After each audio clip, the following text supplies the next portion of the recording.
All right, let's do it. Today we're diving deep into the Ndrangheta. You probably heard whispers of this group, considered the most powerful mafia in the world. But how did a group with roots in rural Italy rise to become this global powerhouse? It's a fascinating and honestly complex story starting in Calabria, Italy. Okay, so Calabria, how does that fit in? Well, Calabria's history and geography are deeply intertwined with how the Ndrangheta rose up.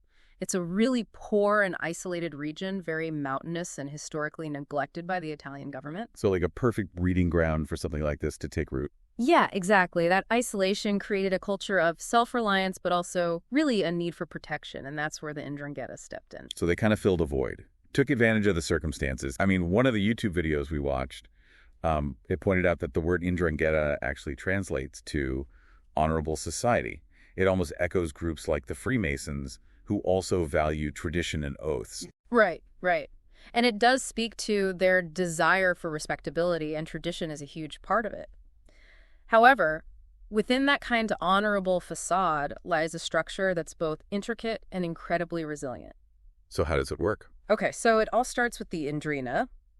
This is the core family unit. The family unit, like a clan. Yeah, think of it like a tightly knit clan bound by blood oaths and unwavering loyalty. Blood oaths, like the ones shown in the Fighting the Italian Mafia documentary. That was intense. Definitely. Those ceremonies are vital. They reinforce loyalty and instill fear, binding members to the organization in a way that's tough to break. And that makes me think, is this even stronger than the Sicilian Mafia? You might be right. The Ndrangheta's emphasis on family ties makes turning informant almost unthinkable. Betrayal is met with very severe consequences. Consequences? What kind? Like in the documentary, it mentions punishments like carrying a cyanide capsule, or even keeping a bullet for suicide in case of capture. Man, the pressure. No wonder they've been so successful at maintaining their power. Absolutely. But their influence stretches far beyond the Calabrian mountains. We're talking about some serious financial power. Several of the sources mentioned figures like 53 billion. 53 billion, like McDonald's and IKEA combined.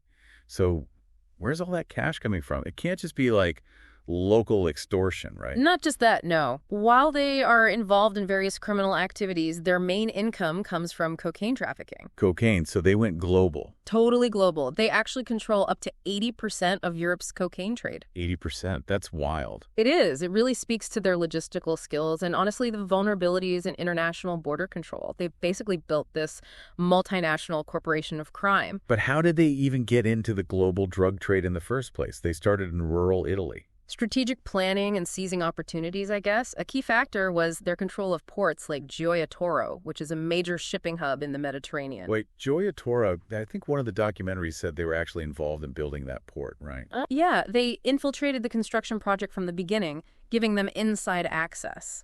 Genius, albeit criminal, strategy. Total control from day one. They even use, I remember, banana shipments to smuggle cocaine. The Sky News Investigates documentary highlighted that. Right. Bananas. It sounds kind of funny, but I guess that's how they succeed, by being underestimated. Exactly. Blending in, being adaptable. And it's not just drugs, is it? They're involved in, extortion, money laundering, arms trafficking, illegal gambling. Even influencing local elections to get contracts and power? It's did they have a criminal mastermind guiding all this? Like a real-life shadowy figure? It's funny you say that. One of the YouTube videos, I think it was called Deeper Globalism, it focuses on a guy named Giuseppe Morbido, high-ranking figure, evaded authorities for years. So a real puppet master. More than that, he was a visionary. Back in the 70s, he predicted that cocaine trafficking would be huge for the Ndrangheta. He saw the future of the business. Yeah. He understood that to become truly powerful, they had to go global. And they did. The sources mentioned them operating in Australia, Canada, South America, everywhere. Exactly. Their reach is just massive. It makes you think, imagine living in a town where everyone's connected to the Ndrangheta. What would you do? It's easy to judge from the outside, but the reality is much more complex. I can't even imagine. Yeah, it's kind of disturbing to think about. And the documentary showed just how difficult it is to fight an organization like this. You've got the code of silence. Omertà. Right, Omertà. It makes getting witnesses almost impossible. Yeah, and the consequences for breaking that code are brutal. The Fighting the Italian Mafia documentary told the story of Gaetano Saffioti, a concrete businessman Yeah. who dared to speak out against the Ndrangheta. He had to, turn his house into a bunker. It's crazy. And there was the story of Mario, too. He lost his son for standing up to them. It really shows the risk involved in going against these guys. Yeah, definitely. They really highlight the Ndrangheta's ruthlessness, but they also highlight the incredible courage it takes to resist them. And despite the dangers, there are people who are fighting back. The Sky News Investigates documentary had this unit in the Carabinieri, the Italian military police force, called the Mafia Hunters. They're dedicated to taking down the Ndrangheta. It's like a David and Goliath situation. It really is, and they face some serious challenges. The Ndrangheta use these sophisticated bunkers, secret tunnels. They know the Calabrian terrain like the back of their hand. Oh, yeah, I remember that. There was even a story, the police found this tunnel that led to 3 different escape routes under a town. That's insane, like something out of a movie. Yeah. It seems like they're always one step ahead. But there have been some wins, right? Like that 2023 maxi trial, wasn't that the biggest one since the 1980s? Yeah, a lot of sources mention that. Hundreds of defendants, politicians, officials. It really exposed just how deep the corruption goes. It was a big deal because it targeted the Mancuso clan. Mancuso clan. Yeah, one of the Ndrangheta's most powerful families. With global reach, taking them down was a huge blow. So there is hope. Well, absolutely, yeah. But, dismantling an organization like this takes more than just arrests and trials. So what else? What else can be done? Well, you have to address the root causes, right? The things that allow organized crime to thrive in the first place. Like we talked about earlier, the Ndrangheta filling a void in Calabria, providing that sense of security and opportunity where the government failed. So social and economic reforms, addressing poverty, lack of education, lack of opportunities. Exactly. Investing in education, creating jobs, strengthening institutions, giving people a real alternative to the Ndrangheta's way of life. Makes you realize the scale of the problem, huh? Yeah. It's not just about catching bad guys. It's about changing an entire system. It really is. That's why the perspective of someone like Luigi Bonaventura is so valuable. You mean that former Ndrangheta member that won the BBC News video? Yeah. That was chilling. He gave a rare glimpse into the inner workings. He described it as truly being like a family with incredibly strong bonds of loyalty and trust. But breaking those bonds is almost unthinkable, and the consequences are even more terrifying. It's hard to even imagine that kind of pressure. Yeah, he risked everything to speak out. But his story highlights something else, too. What's that? The need for people to come forward, to break the code of silence. But how do you convince people to do that when the threat is so real? That's where witness protection comes in. And support networks. People need to know they'll be safe if they speak up. So it's not just on law enforcement then. Right. It requires individuals to break the cycle. Absolutely. Every voice that speaks out chips away at their power. So even small acts of courage can make a difference. Definitely. It's like a ripple effect. And speaking of ripples, I think it's amazing how the Ndrangheta managed to stay under the radar for so long. Right. They're massive. Huge global organization, but most people outside of Italy have probably never even heard of them. I hadn't before we started this deep dive. It's almost like they learned from the mistakes of other mafias. They knew that avoiding the flashy stuff, the violence, would keep them hidden. So instead of big, flashy crimes, they focused on businesses, corrupting officials, quietly building their empire. It's much more insidious. They blend in. They look like regular people. Makes them even harder to catch. It's like a virus. That's a great way to put it. They spread silently, infecting different parts of society.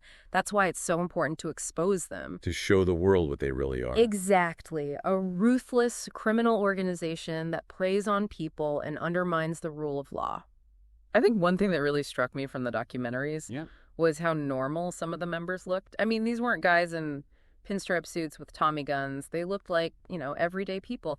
Businessmen, shopkeepers, even grandfathers. Yeah, it's kind of unsettling. It's deliberate. They want to appear respectable. They exploit the trust of their communities. Making them even more dangerous because they blend in so well. Exactly. It just goes to show that organized crime can exist anywhere, hidden in plain sight.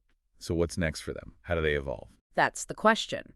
Some experts believe they'll move deeper into white-collar crime. Even less visible. Harder to track. Yeah. It might even use new technology, like cryptocurrency. To launder money, move funds across borders? Exactly. It's a frightening thought, but it's also a call to action. What do you mean? We can't be complacent. We have to stay informed, proactive, So it's a global problem that needs a global solution. Absolutely. We need more cooperation between countries. Mhm. Intelligence sharing, coordinated law enforcement efforts. Organized crime doesn't care about borders. It's daunting. But there are people out there, those mafia hunters we talked about, who are working to expose them. And they're doing incredibly important work. It reminds us that even against an enemy like this, there's hope. And that silence isn't an option. You got it. We have to speak up, support those fighting back, and demand accountability from our leaders. It's like we're giving our listeners a weapon. Oh, yeah. Knowledge. That's what groups like this fear most. I completely agree with that. Sunlight's the best disinfectant. By understanding them, we can actually start to dismantle them. It's been really eye-opening. It has. But it also makes you think the Ndrangheta are just one of many, right? Oh, of course, yeah. You've got the Yakuza in Japan, the triads in China, drug cartels all over the place. It feels like an endless battle, doesn't it? It can, yeah. But you have to remember, these groups don't just appear out of thin air. They need the right environment to grow. Exactly, yeah. They thrive in certain places. Like we were saying before, the Ndrangheta filled a void in Calabria. Right. Took advantage of the poverty, the lack of opportunity. It's where there's no trust in government, rampant corruption. People feel like they have no other choice. So it's more than just locking people up. You got to fix the system. You got it. Invest in education, create opportunities, promote good governance. Little big changes. Yeah, long-term commitment, for sure, not a quick fix at all. But if you address those root causes, you create a society that's much more resilient. Building a wall, brick by brick. I like that, yeah. Every positive action, every step towards a better society weakens their grip. So what can our listeners do in a practical sense? I'd say awareness is number one. Educate yourself and others. Understand the impact they have. Knowledge is power, right? Exactly. The more we know, the better we can fight them.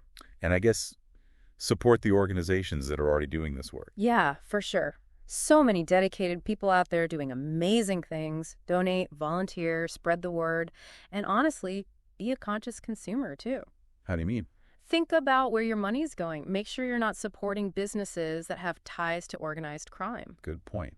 And hold our leaders accountable, right? Yeah. Make sure they're actually tackling these issues. Couldn't agree more. Transparency, accountability, we have to demand that they create a more just world. So there's a lot we can do, even as individuals. Absolutely. Every little bit counts. This deep dive has been incredible. We've gone from like the hills of Calabria to this global network. Learned about their secrets, their brutality, the challenges of stopping them. It's pretty heavy stuff, but It is. I don't know. I still feel hopeful. Me too, yeah. It's a long fight, but it's worth it.